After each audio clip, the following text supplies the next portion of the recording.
Well, and now let's hear the political side, and we take a deeper dive into quantum technologies, and again from different approaches. We start looking at Germany with bringing quantum technologies into application, the German strategy, indeed. The federal government here has decided to invest 2 billion euros, that's the money that Mark just talked about, into quantum technologies. The ambitious aim is to bring quantum technologies out of the research laboratories and into various fields of application, something that Mark already mentioned as well. But what exactly is necessary for that? Our speaker now is Professor Ina Schieferdecker. She is head of Department for Digital Sovereignty and Innovation at the Federal Ministry of Education and Research. That's the department in charge of the big future technologies in Germany. Ina, the floor is yours. Looking very much forward to your speech. Welcome. Thank you very much. Hello, everybody. Thank you for the invitation. And I'll try to give at least some answers to the question that Mark was putting forward. So I was asked to talk about the German strategy in quantum technologies. But indeed, I like to start with a view on technological sovereignty, which is in the title of my directorate. And indeed, it is about, in our view, about the expectations and capabilities, or in other words, the quest and the competencies to shape key technologies in a cooperative manner along their own values that we have in Europe. And along that, a lot of different parameters have to be looked at. So it's a question how to master key technologies, how to maintain the technical know-how, and how to develop the competences for the future. It is about the question, what are the right infrastructures to facilitate the usage of key technologies, how to enable a better technology transfer, and how to support the transfer and the application by appropriate standards.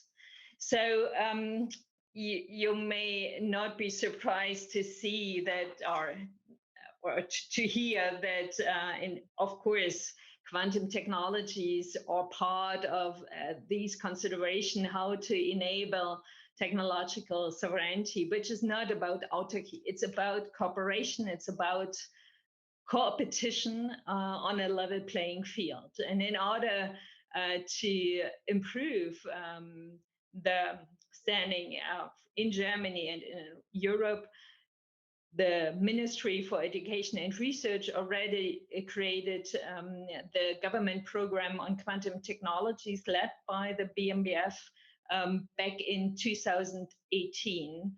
And it earmarked 650 million euro for these technologies, out of which 500 million go to institutional funding, and another 150 million are given to project funding.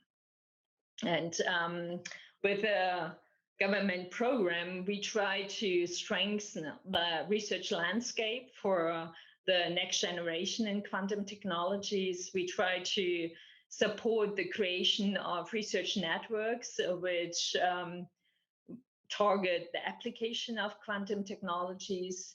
We work on establishing lighthouse projects and to help ensuring the technological sovereignty, because quantum technologies are also very related to security issues. And as I said before, it is always and has been and will be about international cooperation, because such key technologies can only be developed in international cooperation with smart interdependencies. So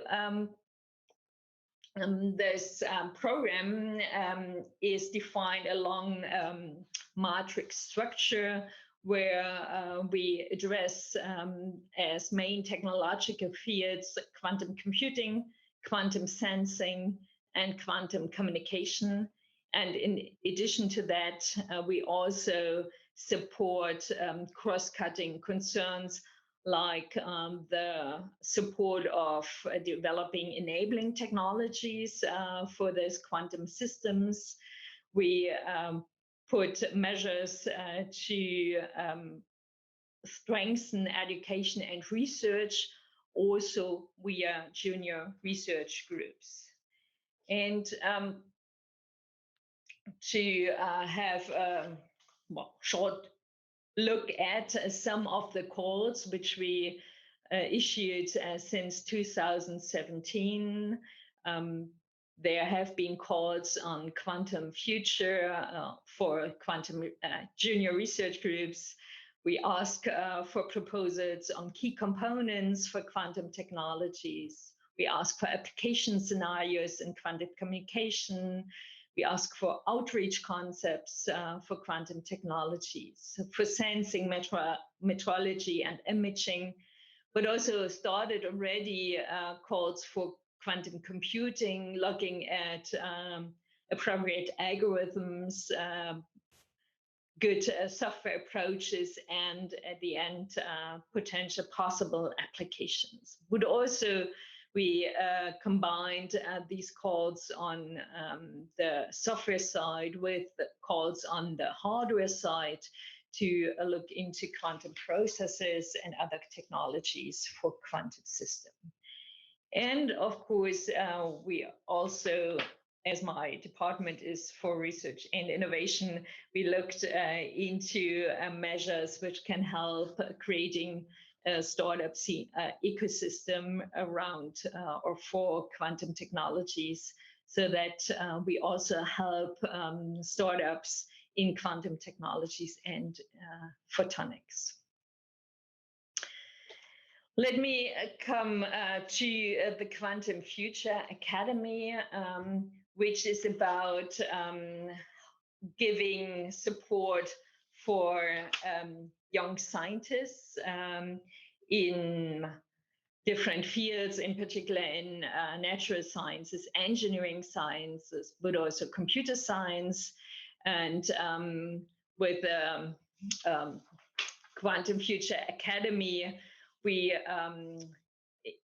typically run summer school, which is not only about scientific and technical inputs, but also about developing a networking mindset which eases the creation of the quantum systems we aim at. So these summer schools in the Quantum Future Academy include lab tours and hands-on experiments. They include practical workshops, social events, but also networking and career events with the industry and with startup. For example, back in 2020, we had 55 students from 29 countries, because back then we made the summer school part of the German EU Council presidency, so that we looked at a very international setup and could, because of that, not fulfill all the 130 applications from Germany. So that also tells us there's a lot of interest and a lot of so to say good people which will develop their career in the quantum technologies field. And Minister Karliczek back then talked about paving the quantum way. And as it was all very well taken, we will once again have the Quantum Future Academy this year as well. In addition to that, we launched a Quantum Future Award, which is about the question how to cope with controlled quantum controlled quantum states from the second generation of quantum technologies. And it's about a master or PhD thesis from the last 4 years being completed at a higher education institution in Germany.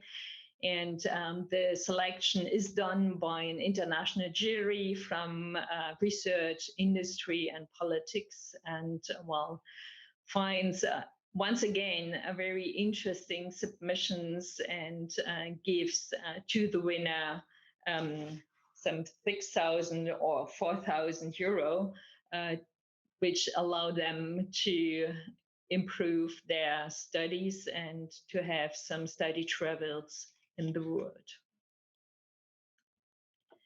So let me get back to the research funding, which we do in the ministry. Last year in January, we saw that out of the 3 pillars in the quantum technologies program, the quantum computing was not yet at the level where we wanted to be. So we all know that Germany, Europe is already very good in quantum sensing, and it takes up also in quantum communication, but there is an interesting race started around the quantum computing, which involves all different layers from the hardware up to the application, and also including the means to run those quantum computers. So we earmarked another 300 million euro and already had calls for project proposals and started first projects which sum up to 100 million euro on quantum computing. And that all gave us the means and the basis to also be included in the economic stimulus package, which was decided last summer along the COVID crisis, where quite some substantial measures go to key technologies, including quantum technologies. And these were the additional 2 billion euro, which were earmarked for quantum technologies, not only computing, but also for communication, sensing, and enabling technologies, and which once again tries to better support the development of ecosystems which develop together the quantum technologies together with partners from research and industry. And as there has been strong need and strong demand to foster and to better prepare the way towards quantum computing, the alliance of the Federal Chancellery, my ministry, the Ministry of Economics and Energy, and the Ministry of Finance appointed an expert group from 16 experts from industry and academia, which were asked only in October 2020 to come up with a strong roadmap which helps us to come to strong quantum computer approaches in rather short time. The jury or the expert group analyzed that, as I said before, there is a good basis to do quantum computing research, and there are already first startups being created in this field. However, there's no strong individual stakeholder and even no single science organization which could be the integrator for the development of a full-fledged quantum computer on its own. So that's why the expert group proposed a roadmap which addresses or includes goals in short, mid, and long term, which says that for the first 5 years, it's about improving the access to current technologies by building up hubs and networks with available experimental quantum computers to start creating ecosystems and to fund research and development towards quantum computers with at least 100 qubits.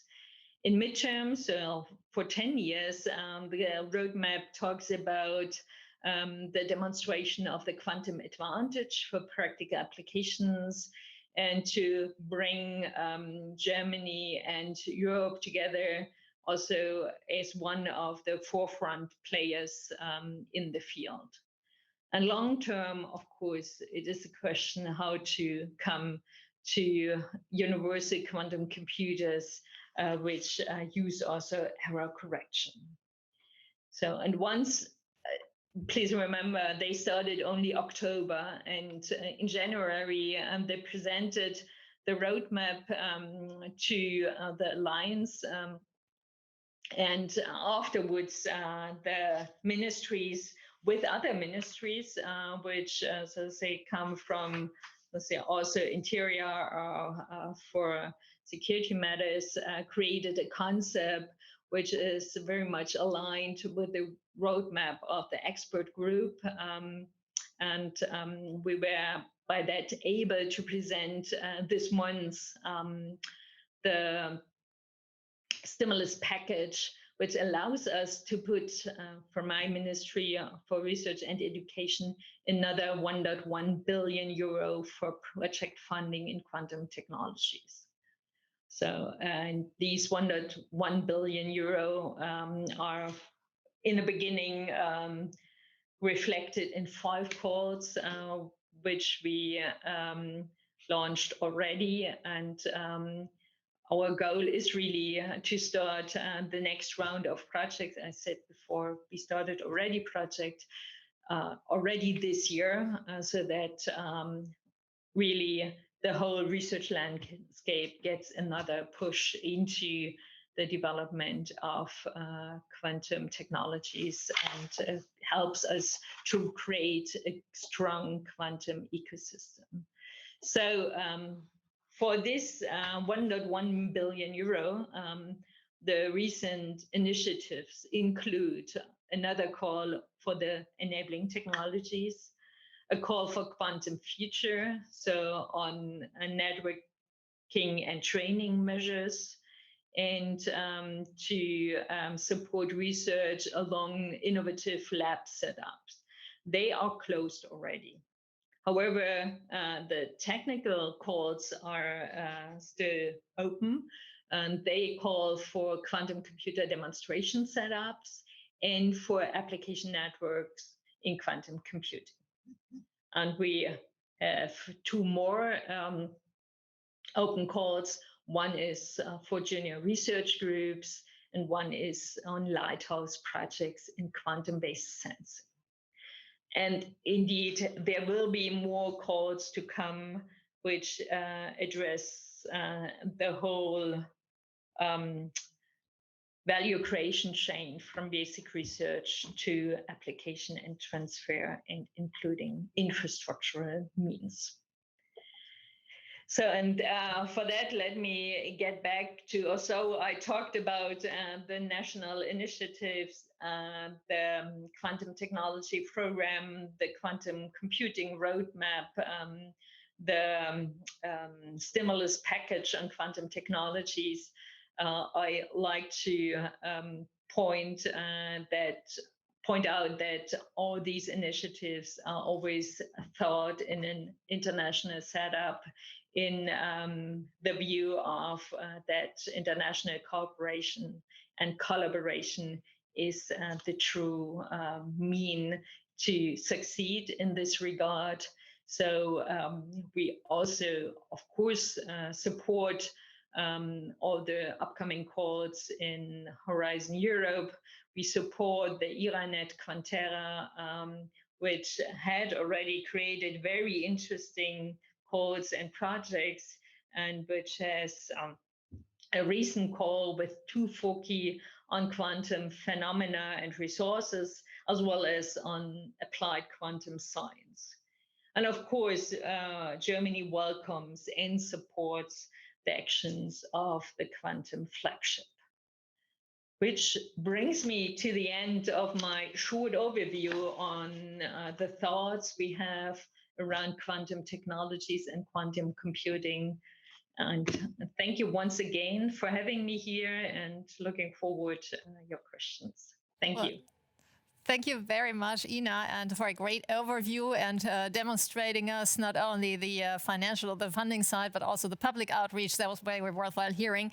And well, also regarding timing, we have little time left, but I do have very interesting audience questions. And the first two I just putting together. So there's the, well, people are wondering about the European or how the German strategy sort of fits into the European strategy. And someone else is asking, wouldn't there be something like a Gaia X project, probably, you know, also connecting to a public-private venture, and well, if that would be an idea, a European strategy and learning from a Gaia X project.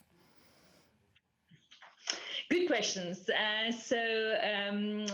answer the first, I tried already to point out that we consider our national research courts always also in relation and in value creation networks with the European level courts. And Germany is part of ERANET. Germany is part of course, Horizon Europe and of the Quantum Flagship Program. And it should go hand in hand what is done on national, European, and international level. Mm-hmm. So it cannot work without international cooperation in research and development. And now asking for approach being similar to Gaia X. Indeed, I would say, well, Gaia X is a lot. It's so to say initiative which has been triggered again from the public funding means, but is now, so to say, in the hands of the industry. It is about data infrastructure, data service provisioning infrastructure, and it, so to say, brings forward strong business models, data-oriented innovation with good partnerships between industry and the public, and good application scenarios. And indeed, that we try to also reach or support with the calls we created for the stimulus package. As the roadmap says, it's about creating strong ecosystems which include all the stakeholders, which know how to design, develop, and apply in large scale new technologies. That's why we call for the hubs, the networks, for the lighthouse projects. And all together over the years, it will take time, but over the years, it will become something, I hope, comparable to this strong Gaia X initiative. Ina, I have one last question, but we have to keep it very short. But I want to ask it because, well, since we're at Bitkom and someone is asking about a startup, the startup enabling that you talked about, a deep tech startup, he or she is saying, needs a lot of funding in the beginning for hardware, for all that kind of thing, and sometimes they don't even get to the second round. What can be done to enable more the first phase? Yeah, well, the first phase, I think, is already with our funding that we provide, because startups can be part of the consortia. In addition, I have in my directorate the agency for, I don't know what the English word is for Sprunginnovation, so for strong innovations, which, so to say, helps giving a fast way from strong research results into business. And with the Ministry of Economics, we also have the Deep Tech Fund, which is once again an approach to help the second and third round of scaling up startups. Okay. Well, thank you very much at this point, Professor Ina Schieferdecker. Thanks for being with us today. And well, sorry, we have to rush to the next speaker already, who's already online. And well, have a good day. Thank you. Thank you very much.